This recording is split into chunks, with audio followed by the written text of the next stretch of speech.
বয়স আপনার 50 থেকে 60 হয়েছে, পীরের মুরিদ হয়ে অনেক ইবাদত বন্দেগী করে কামলিয়াত লাভ করেছেন, বা মাওলানা সাহেবের সাথে নামাজ রোজা ইত্যাদি করে মরণের পরেও কাল্পনিক কিচ্ছা কাহিনী অনেক জানেন, বলেন।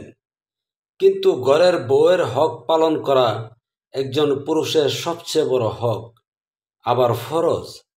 আর সেই বউ দিনে কখন কতবার আপনাকে সে আপন করে নির্জনে নিবৃত্ত করে চান তার আত্মার শান্তির জন্যে। আসবে কি উত্তর হক্কানি পীর ও তাদের অনুসারীদের হতে?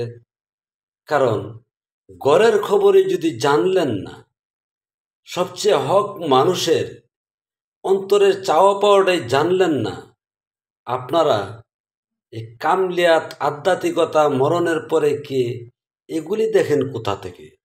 আর কি করে দেখেন এই মিথ্যা গল্প কাহিনী?